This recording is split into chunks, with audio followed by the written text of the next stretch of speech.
आज CBSE intermediate का परीक्षा परिणाम आया है और मैं इस वक्त मौजूद हूँ बुलंदशहर के दिल्ली पब्लिक स्कूल में।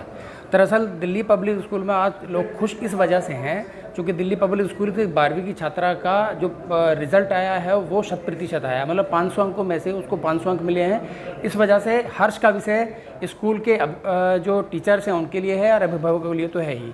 तो मेरे साथ तानिया हैं जिनके 500 में से 500, मतलब हर सब्जेक्ट में 100% अंक उनको मिले हैं। ये उपलब्धि उन्होंने कैसे हासिल की, कितनी पढ़ाई की, ये उनसे जानने की हम कोशिश करते हैं। बेटा क्या नाम है आपका? सर मेरा नाम तानिया सिंह है। अच्छा तानिया, ये बताइए कि आपको कितने में से कितने अंक मिले हैं और ये सफलता आपने ये मुकाम जो हासिल किया है किस तरह हासिल? यस सर मुझे 500 में से 500 अंक आए हैं और सर मैं अपने इस अचीवमेंट का क्रेडिट अपने स्कूल, टीचर्स और प्रिंसिपल सर को देना चाहूँगी एंड पेरेंट्स एज ऑलवेज।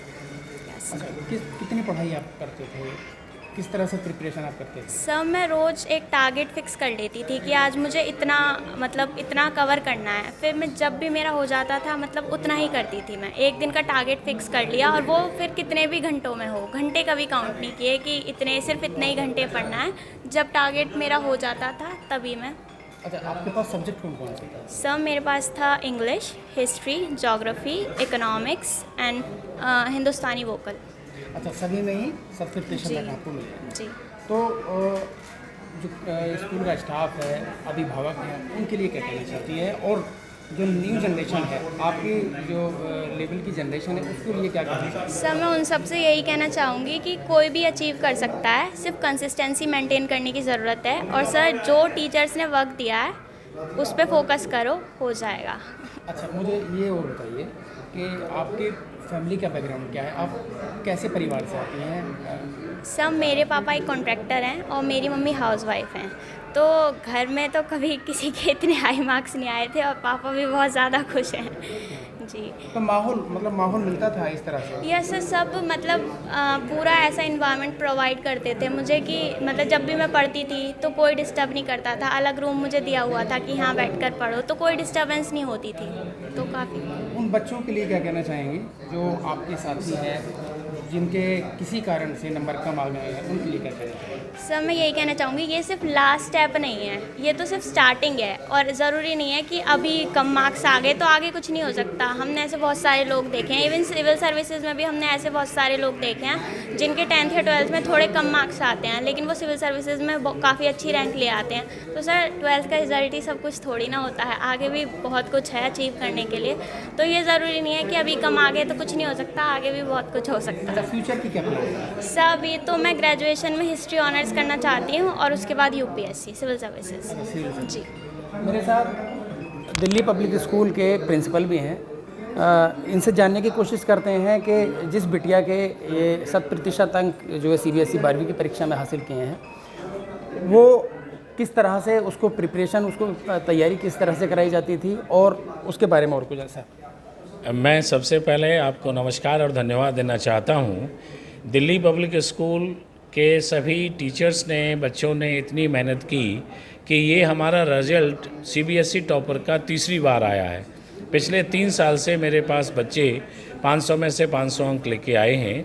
इस बार ये बिटिया तानिया सिंह, इसके भी 500 में से 500 नंबर आए हैं और इस बच्चे ने बहुत कड़ी मेहनत की और माँ बाप का भी पूरा सहयोग रहा तथा मेरे टीचर्स ने भी खूब सहयोग दिया। हम इनकी प्रिपरेशन के लिए जैसे एक एक चैप्टर होता था, चैप्टर जब टीचर कराते हैं उसके बाद उसके असाइनमेंट देते हैं और फिर उनका पीरियडिक टेस्ट लेते थे। जैसे कि डीपीएस सिस्टम का, डीपीएस सोसाइटी का, ये एक बहुत बड़ा, इसमें एजुकेशनल फील्ड में एक बहुत बड़ा स्ट्रक्चर है। उस स्ट्रक्चर के तहत वीकली टेस्ट होते हैं सब्जेक्ट वाइज और टर्म वाइज एग्ज़ाम होते हैं, जिसकी वजह से बच्चों को काफ़ी प्रिपरेशन करने में आसानी रहती है। और सबसे बड़ी बात यह है कि उसके बाद बच्चों का जो चेकिंग है और उन्होंने कहाँ गलती हुई है, करेक्शन क्या क्या कराना है, वो हम कराते हैं। पूरे असाइनमेंट देते हैं, टॉपिक वाइज वर्कशीट देते हैं ताकि अच्छी तरह से बच्चों की प्रैक्टिस हो और वो अच्छे नंबर ला सकें।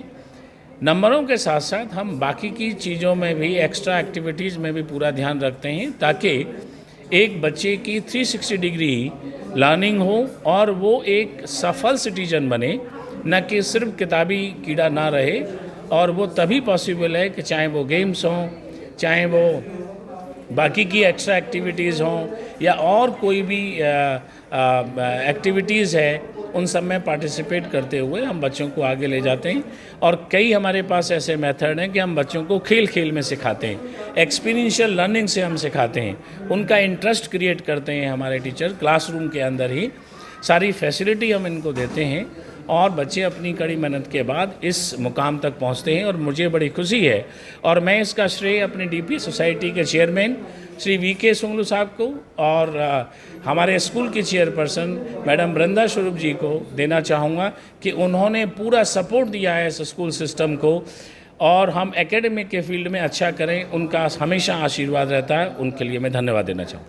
तो मेरे साथ थी जो टॉपर्स लड़की तानिया सिंह और डीपीएस के प्रिंसिपल, जिनका साफ तौर पे कहना है कि हम ऐसा माहौल क्रिएट करते हैं बच्चों के लिए ताकि वो आगे बढ़ सकें। और तानिया सिंह का यही कहना है कि अगर किसी बच्चे के कम नंबर आए तो इस मुकाम को वो आखिरी मुकाम ना समझे, आगे बढ़ के बहुत सारे मुकाम और आने हैं। शानवाज चौधरी, न्यूज़ 24, बुलंदशहर।